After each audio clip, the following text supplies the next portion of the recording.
All right. Well, listen, welcome everyone. If you're joining us live or if you're watching this after the fact, so glad that you're with us. Today, we're going to be talking about how to receive useful feedback on your speech, which is really not an easy thing to do, right? Feedback in general is great. Feedback is difficult to come by. So we're going to break it down for you. It's going to be a great call. If you don't know me, I'm Cesar Cervantes. I am a speaker coach and speech writer and founder of Top Talks, where we help you land and deliver TEDx and keynote speeches. And we love it. We've been doing it for many years now. It's just so fun. Steve is our head writer, and he's an English professor and author and just an all-around great guy with great hair. So all of that being said, you know how we have to, start these things off, Steve. You got to get a little loose. You got to go with the intro music. Yeah. Oh yeah. Don't be shy. Here we go.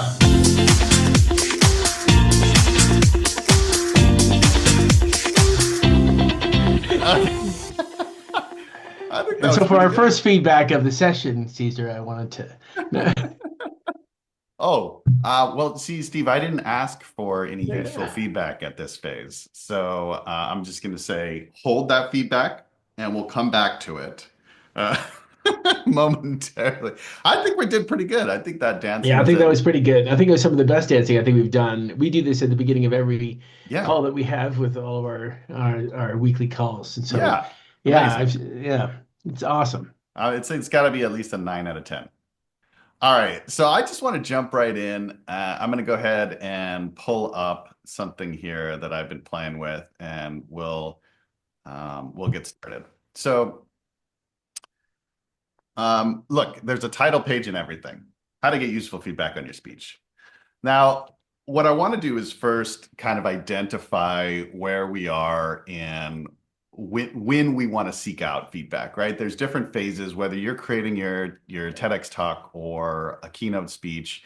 There's an ideation phase where you're coming together and you're like, okay, is this something that's going to fly? Then there's the script phase or slides. We've got the delivery or stagecraft, and then finally there's also the post event, like when your video goes live or when you've actually delivered your keynote. What kind of feedback are you asking for at that phase? And so these are the four that I want you to have in your mind when you think, okay, when can I reach out or should I reach out? This is when you want to ask those questions. The other is then identifying where we go wrong. So, Steve and I, again, we every day we're working with somebody, and especially in a group setting, there can be some moments where we see some feedback taken or not taken, and then applied or not applied. And these are the four main reasons of where we go wrong in feedback phase. So the first is that we don't hold the vision, right? So sometimes we'll go out there for feedback and we just feel like everybody knows better than us. And if that's the case, then you can't really know what's good feedback or not good feedback. So you have to hold the vision of your talk, of any time really that you're creating something. It's got to be yours, and you've got to know where you're going with it.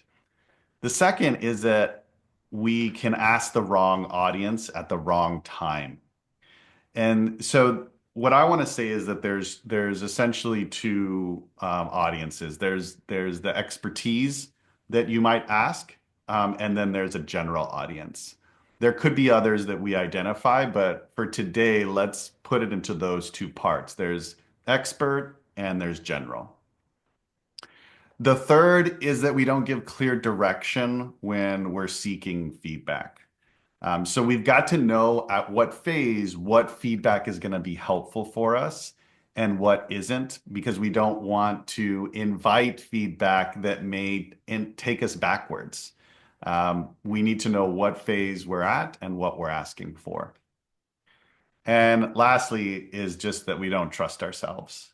And this might be the most common. And I think this comes with time, right? We build confidence. We get better at this part of it. But even if you're seeking advice from an expert, at times you might say, that's, you know, that's not me, or that's not quite the vision that I have. So while I respect that feedback from the expert, I'm going to trust myself and know that, this doesn't feel right for me. And that's perfectly okay. On the extreme side of that, what can happen too when we don't trust ourselves is that we're taking all the feedback and applying all the feedback. And then what ends up coming to be is a creation that that holds no vision and is just kind of piecemeal of everything else, right? So, Steve, anything to add here? Do you feel like this covers it? Yeah, I think that these are all like really strong points. And just to say that there's all kinds of moments that within a process of putting together a talk where we can receive feedback or solicit feedback in different kinds of ways. And I think that we have to understand that feedback isn't one thing. It is takes different shapes depending on where we are in the process, and the kind of feedback that we get, or the sort of area of feedback, is particularly important. But I think what you said, Caesar, is very important in that number one and number four, in that we don't hold the vision. In the other words, like that we don't have a clear notion of what the idea is to begin with, and we end up being pulled in various directions. Same goes on with we don't trust ourselves. We have to realize it's not necessarily all feedback is feedback that we're going to take. And that's what's tough about feedback. It would be great if all the feedback we ever got in our lives was amazingly pertinent and insightful advice. And that's unfortunately not the case. And that's you have to be very selective about it. And sometimes you'll get feedback in contradiction. Sometimes you'll get feedback in contradiction from the same person. The thing is that you have to locate that feedback within the context of the thing that you're producing. And that's Yeah. sometimes hard to do. That's great. We've also got a note here from Terry in the chat. She says, one of my favorite quotes is a camel is a horse that was designed by a committee. Hmm. I have heard speeches that started out as horses and became camels. I think that's interesting. I think that's fun. One of the things that I wanted to add too is that uh, a speech is not just a technical, right? It's both creative and technical.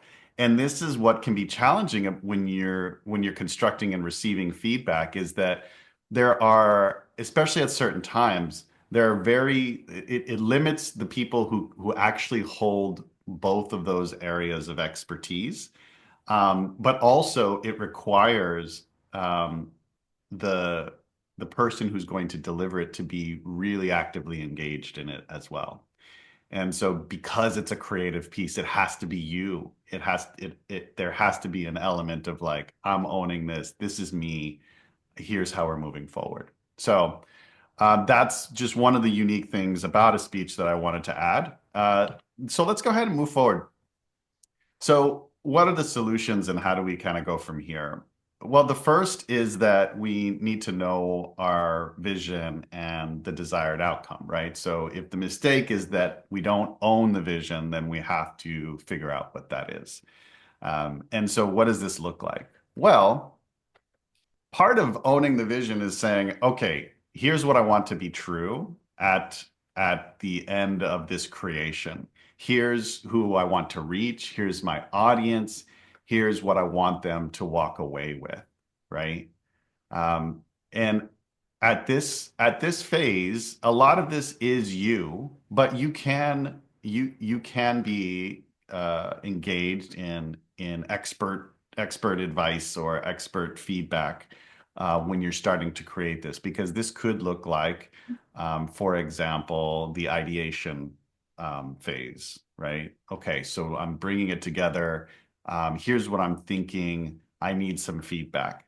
I think this is also a phase where you could have general feedback about ideation, right? Even though you're owning the vision, you could reach out and be like, hey, this how does this feel? Does this strike you as something that is a good idea? What do you think, Steve, in terms of this phase, vision phase? I think in the envisioning phase, it's useful to get feedback of a particular kind sooner rather than later, in the sort of sense of that.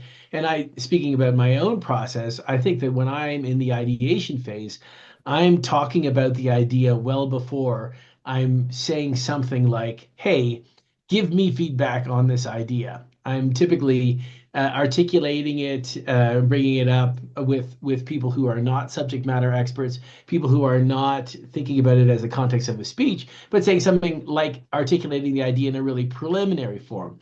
And one really kind of useful feedback that you can get and that you can seek out informally during the first phase of your ideation process is to just say what you're thinking about. Is to say the idea to somebody just across the dinner table or like wherever you are, sitting at a bus stop. Hey, maybe not sitting at a bus stop, but in a kind of way where you're just sort of saying, "Hey, listen, I was thinking about this idea." And if the idea is unclear, people have a way of articulating that really clearly, really informally by saying something like, "What? What's the idea?" In which case, you know that that's a signal to you to refine it at a very preliminary stage. And then once you find yourself saying it again and again in particular ways, the more times you say it, the more times you articulate your idea or what you're going to be talking about, the clearer it becomes to you as well. And I think that that's part of the feedback process, is part of the feedback that you get from even just saying it aloud. When you say your idea aloud, when you write it down, that changes it. And it changes it. And that's the way in which you typically get an idea of what's working and what's not working, even before you're in the process of saying, "I'd like feedback." Yeah. I also think part of vision, if we're talking about the talk itself, not like the outcomes of what the talk is going to do, but a really clear way of thinking about your vision is in problem and solution, and how Mm. you are having what is it that you're bringing to this problem that is new or fresh or you, right? And that's part of the vision work. It's like, here's the clarity of the problem, here's the clarity of the solution, here's how a part of me is in this, and I'm differentiating myself maybe from what's out there, right? Yeah. So that's a tangible piece about the way to think about vision.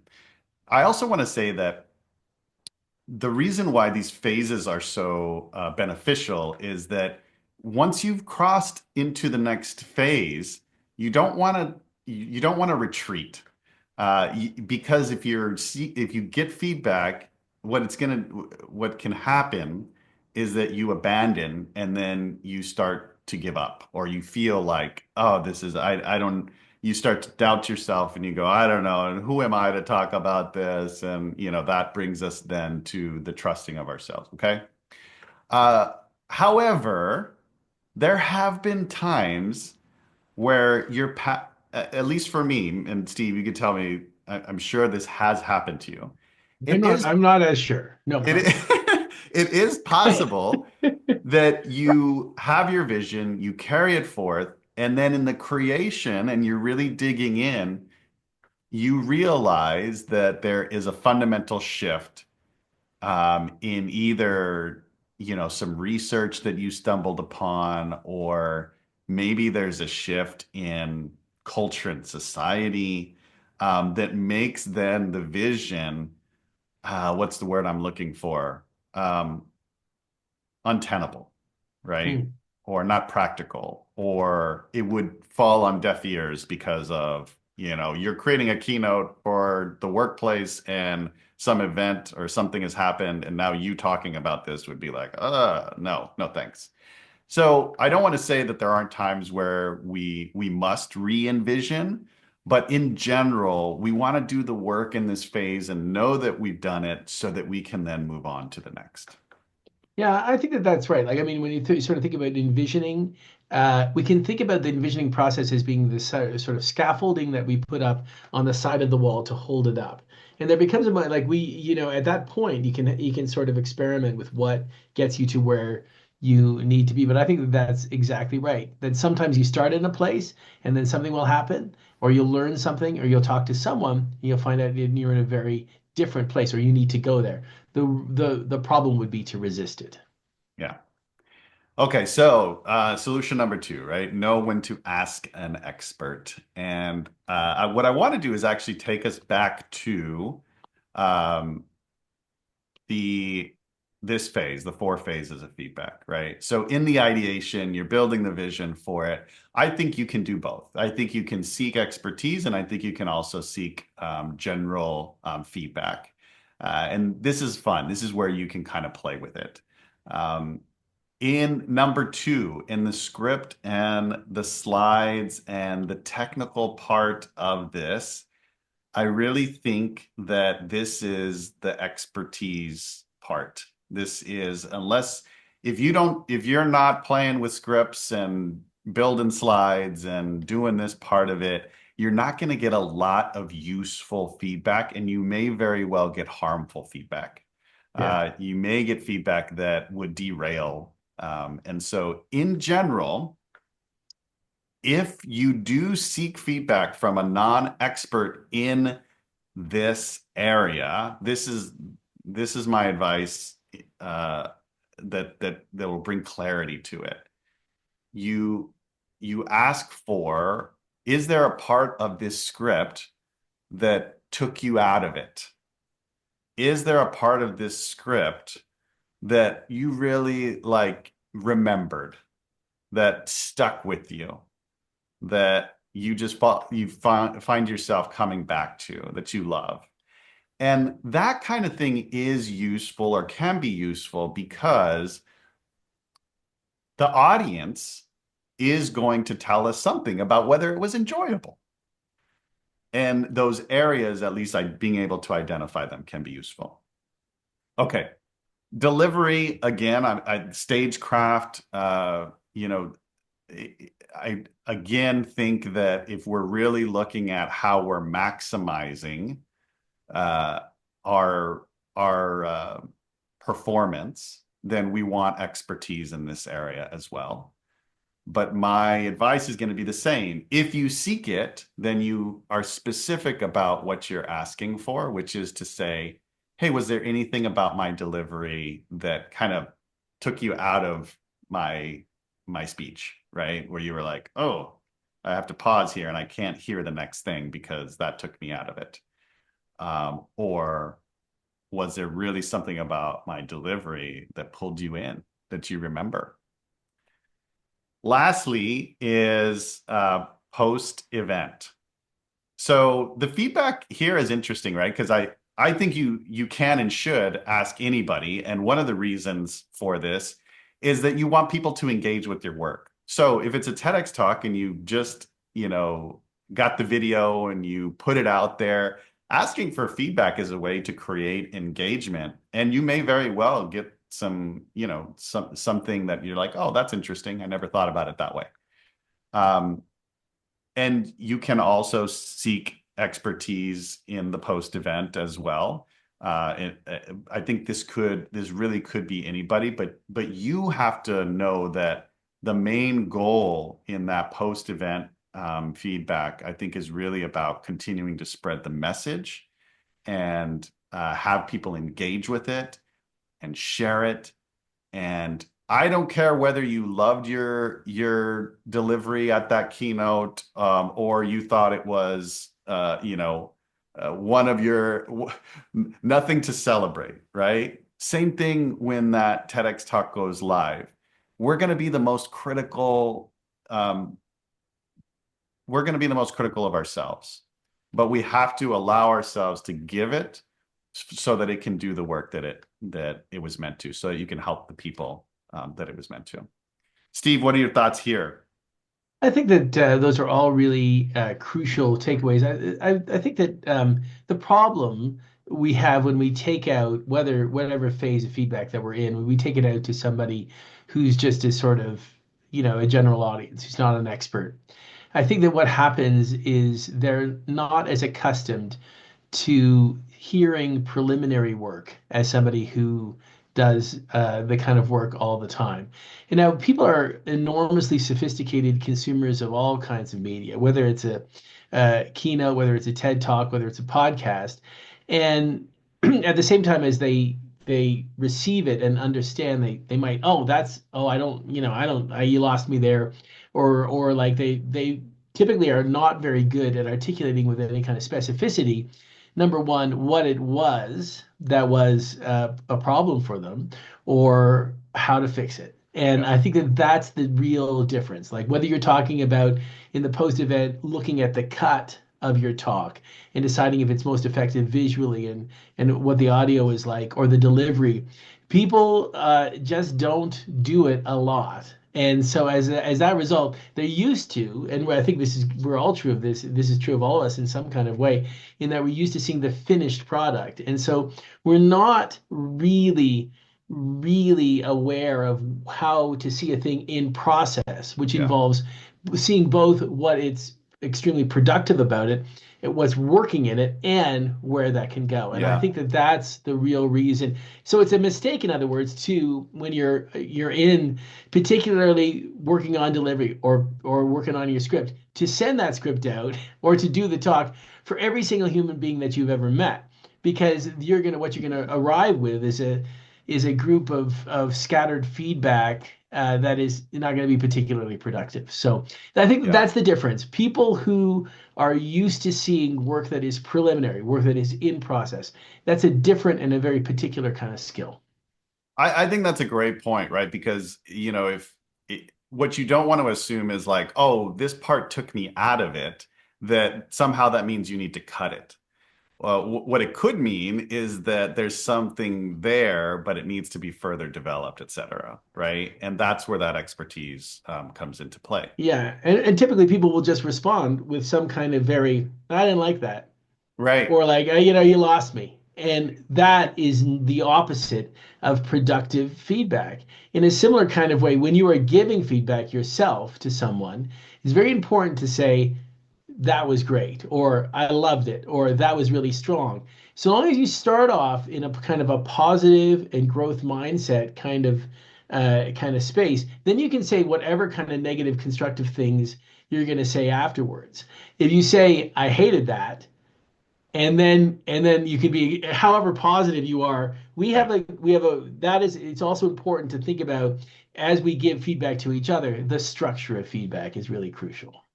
Yeah, well, it's interesting to me that even when we're very clear about the feedback we want, people will tell us whatever they want, right? Exactly right. Yeah. Which I Yeah. think Yeah. Yeah. so we could say no, no, but so really we have to filter it out ourselves. No matter how clear we are, it'll come to us, right? And we have to know, why we would make an adjustment and know who's a general audience, who's an expert audience, hold the vision, always coming back to holding that vision and not getting too bogged down by, like, if you surveyed your whole audience, even post event, there may be some areas where it did take some folks out, but it really pulled some people in. And so Yeah. then you have to make a decision. What do I want here? Who am I reaching? Who am I in this? Last thing I'll say about post event, because I think I missed this, is that post event and recordings of your work can be really, really beneficial for those who are experts and who do this all the time to be able to see you doing it live. There Yeah. is a big difference between the practice sessions and then you getting up there and delivering. So always encourage you to record any live keynote speaking event. Of course, your TEDx talk is recorded, right? But those are gold for a couple of different reasons, and then I'll move on. One is that your energy is very likely to be different. The pace in which you deliver is likely to be different. And because you are immersed in it and you're feeding off of the audience as well, you're just naturally going to be doing different things. And the other is for, especially if you're new, is that we want to see what nerves do. And Yeah. we want to see what you default to. Sometimes for some folks, that's like talking a lot faster than you would, or, not breathing, or, et cetera, et cetera, et cetera. And so knowing what happens live gives a lot of information to those in a position of expertise. Okay, so let's jump back now to solution number three. So in giving clear direction. So we did just cover this, which is to say that know which phase you're in, know what kind of feedback you're looking for, and who you're talking to. So is this a general audience? If so, then you want to give them clear direction so that you say, okay, what took you out of it, what pulled you in, and that'll give you information to be able to focus on those certain areas or not, or accept that yes, I will lose some people here, but that's okay because I will really pull some people in as well. And then always knowing that you're the ultimate filter. If you're giving direction, because even if you're in a position where you're working with a coach, Mm. a speechwriter, you still want to say, "Hey, look, here's what I've done. I've thought about this, um, and here's where I'm struggling, and here's what would be useful." Right? Yeah. Uh, Yeah. I know we always appreciate that. Steve, what do you want to add here? I was, to also think that like, part of the feedback that you get, it's important sometimes when you're giving a talk, particularly a lot of people are subject matter experts. They are within the context of a talk that they're giving. They're the person in the room who, number one, knows the most about the subject and who is the most into the subject. And one of the fascinating studies about conveyance of information that's ever been done is around the questions by Elizabeth Newton around this question of the burden of information, how knowing more about a subject can actually operate as an impediment to communicating it effectively. And I recall one talk that gave a TED talk on the subject of education. I'm in higher education, and I had a lot of like very particular nuanced points going through, and I gave it to an audience. And so it was a very kind of general. So what feedback is there? And one of the people in the audience, this guy said, I don't know, who cares about all of this? And I was like, my initial reaction as the speaker was to say, what a ridiculous thing to say. This guy doesn't know anything. But then I realized it was that I knew too much about the subject, that it really didn't matter to the talk, and it was acting as an impediment to communicating it effectively. And I had it very late in that process, the same talk.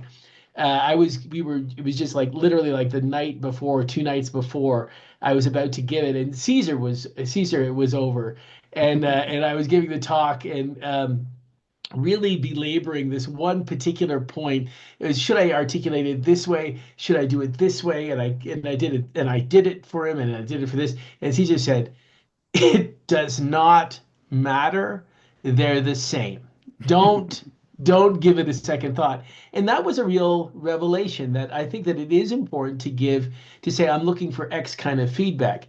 If you get other feedback that you did not ask for, then that's also a skill, is to ask yourself, what is that feedback telling me?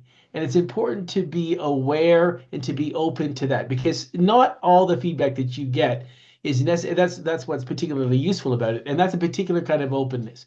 What is that telling me that I'm not asking? What kind of questions is that making me ask that I'm not asking myself? And I've had that experience a lot, like where it's like, something I think that is central and that, oh, actually it's part of the scaffolding that needs to be wiped away. Yeah. Yeah, I think that's beautiful. Perfect. All right, let's move on to next one. All right, so this is our fourth and last one about trusting yourself, right? And I think that uh, this is one of the things where I think it's the most important. It can be the most common, but also maybe the most difficult to solve. Yeah. And because as we enter into this, you are very likely not the expert, right? And if you are, you still need expertise because you're close to it and you're you, as Steve was talking about, like as a subject matter expert. Um, but I think that it really links to holding the vision. And sometimes rather than thinking about it as I need to have more confidence or I need to trust myself, the clarity of the vision is what you can come back to and say, well, I did the work, right? And this is the vision. And so you can hold yourself to that vision. And that's a different way of thinking about it. But also just as a matter of building confidence within this is delivering it frequently Yeah. and getting on stage and workshopping it and feeling good about it. There's this adage in the speaking world, right? Like if you're overly nervous about this speech coming up, there's two reasons. You're either not prepared or you think it's all about you. And it's probably both. Mm. So what you can do is first in your mindset say, okay, I'm gonna remove myself from this and like the feeling that like all eyes are on me and there's an ego to this and if I fail, yada yada yada, yada, right? Try to remove that and focus on what you're giving and how can I maximize transformation in this talk for my audience, which is to say, how do I move them from where they are to where they could be? And if that is your focus, and then you prepare and get really good at delivering it, that starts to fade away. And then you can do it, and it becomes easier each time. The last thing I'll say is that when it comes to post event, when it comes to sharing your creation, when it comes to talking about it, most people give up here. Most people will get to, I've done it, I've created it, and then nobody knows about it. I don't really want to talk about it. It's yours now. Or we think that now that we've done it, everything should just fall into place. And I think that this is also a matter of trusting that sharing it is part of the message and that it's good, right? And that it's worth putting out there. It's also frankly a lot of work, which is why folks kind of can get lost here or give up here. But it's so essential for you to see that it does help people, that it does make a difference, so that when you re-engage in the process again, you're confident and you trust yourself. Steve, what do you want to add here? Yeah, I would just add to that in terms of the trusting yourself. In the one of the things that we often tell folks is to practice their talk, practice it in all kinds of different, which by which we mean repeat it. And often it's the case that somebody will say something that will go off script, say something that reflects the script in some kind of way, but is uniquely themselves in the delivery. In the act, they can access that only when they're saying it. And when you hit upon something like that, first of all, say, we want not your talks not just to be memorized, but to be beyond memorization, right? And particularly for keynotes. It's the kind of talk that you're going to be able to give anytime, anywhere, any length. And so that's absolutely crucial. But if you have a script and you find yourself departing from the script on a regular basis in ways that are really productive and interesting, pay attention to them, write them down, and make those part of the scripts. And I think that that's the thing is that when that's we have to also be attentive to the trusting yourself. The other thing is to remember with feedback, you might get some really great feedback from somebody that doesn't feel comfortable for you, and you put it into the talk because they're X or they're Y to you or they're this person. Ultimately, whether it's a talk, whether it's a TED talk, whether it's a keynote, whether it's a book, you are the person who that it will be sticking with forever. So make sure that it reflects you, that it's true to yourself. Yes. Yeah, and I think that's a huge point to make because at the end of the day, we're always going to have things where we say like, I could have done this a little different Yeah. or I could have tweaked that. But if we stayed true to our vision and we stayed true to what we wanted for the outcome, for what we wanted to be true, then we can always come back to saying like, this was my creation, and now I've put it out into the world, and now I've learned something and can repeat this process. There's nothing better than knowing and feeling that. The mistake would be to come to the end, even though you'll learn from it. The mistake would be to come to the end and to say, "Gosh, that wasn't mine," and I put a bunch of stuff in there because I thought I should, and I just don't know what it is, and you won't feel like you want to share it because it doesn't feel like yours, right? Yeah. And a lot of people don't seek feedback for any part of the process, which is also like a huge mistake, you know. I have friends who have given, TED Talks and given keynotes, and they're out there and there really could have been Yeah. so much better had they leveraged their networks, had they leveraged the resources that they have. And like it just don't be Yes. that person. I just to say.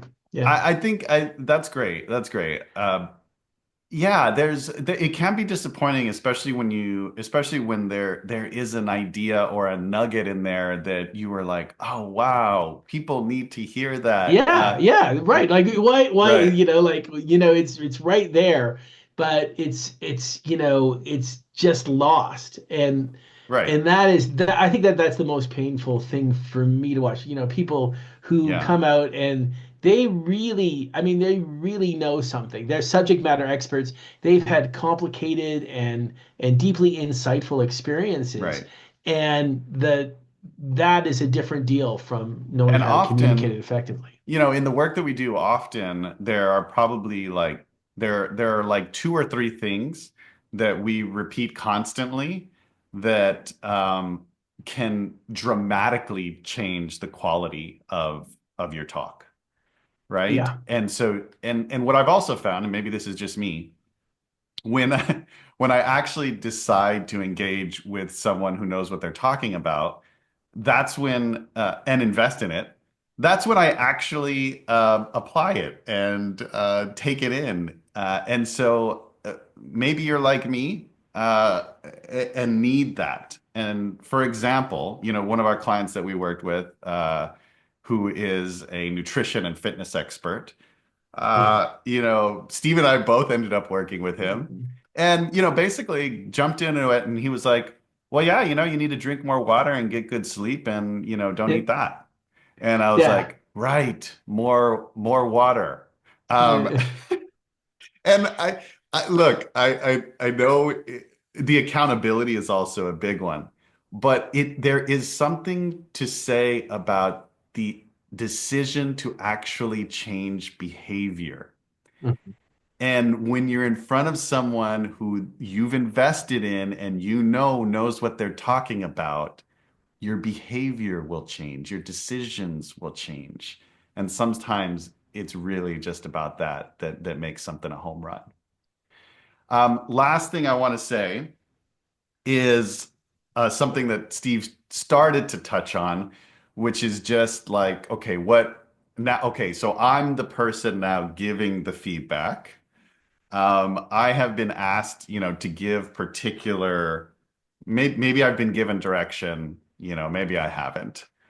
Wh- What should we be thinking about? Uh, and maybe evaluating within ourselves before we speak. Steve, what would you say?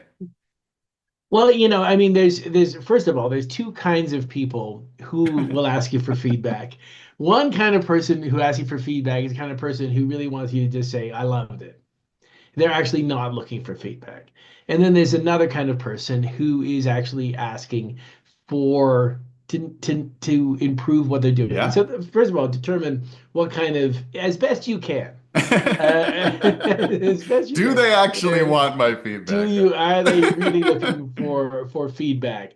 And then the second, and this is a really crucial thing, you must start by opening the conversation. And that's the crucial thing when it comes to giving feedback, is to say, to advance it in such a way that it's going to be a productive exchange. So the way in which a lot of people or most often have the opposite of constructive feedback is to lead in with something like, I didn't really, you kind of lost me. And then it doesn't matter how constructive and positive you are after you say like you kind of lost me or I didn't like that or that was no good. Or like, this needs work. Like it's like they're gonna like sort of they're gonna pay attention to that first negative comment and you can't come back from it. In a similar kind of way, you can say, this is really this are very interesting ideas. You start with something positive, something that presents a ground for growth, and then you can be as constructive as negative about the rest of what you're going to be saying. But you have to open up, you have to create the feedback moment as one in which the other person is able to hear what you're saying. And the way that starts is by being productive and positive off like right out of the gates yourself as the feedback Right. giver.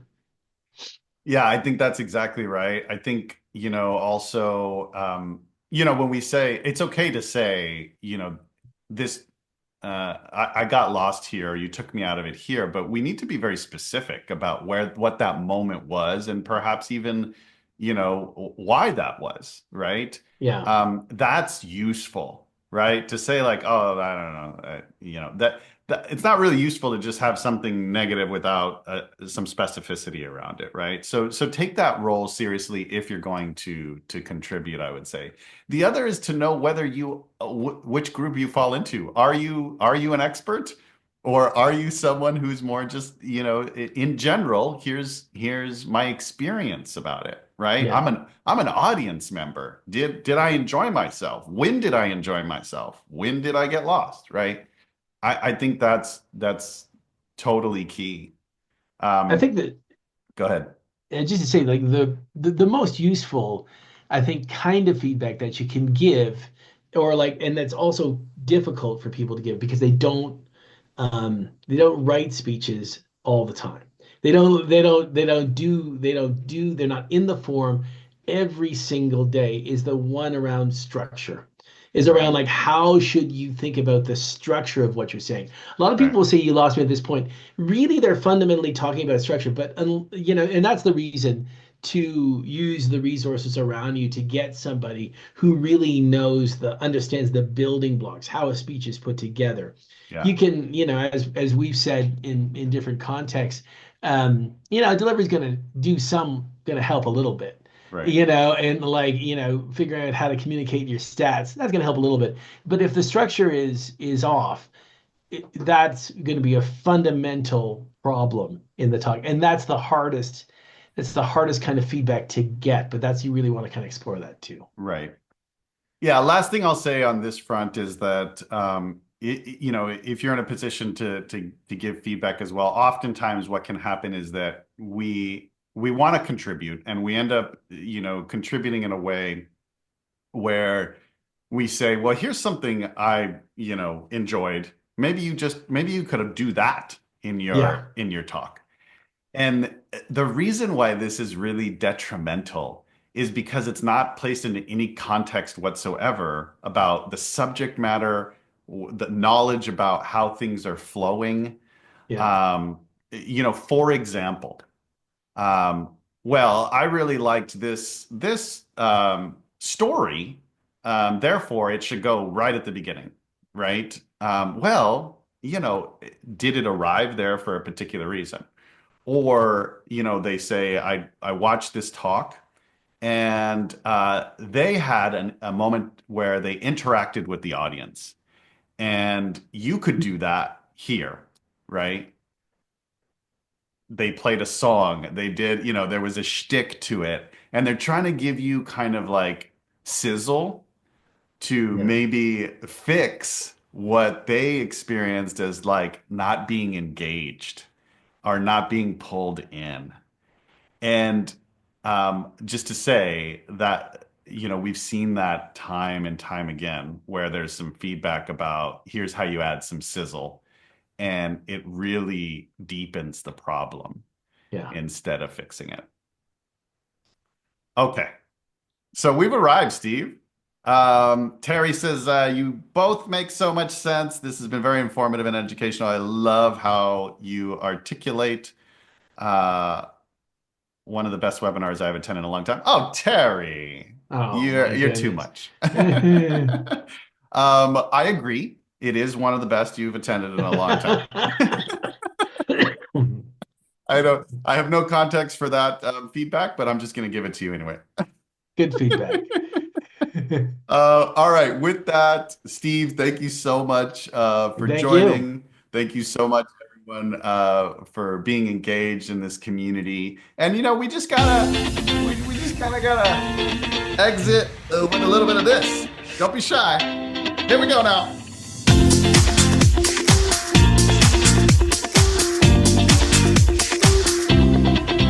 Oh. All right. Love you guys. Thanks, Steve. See you next time. Bye.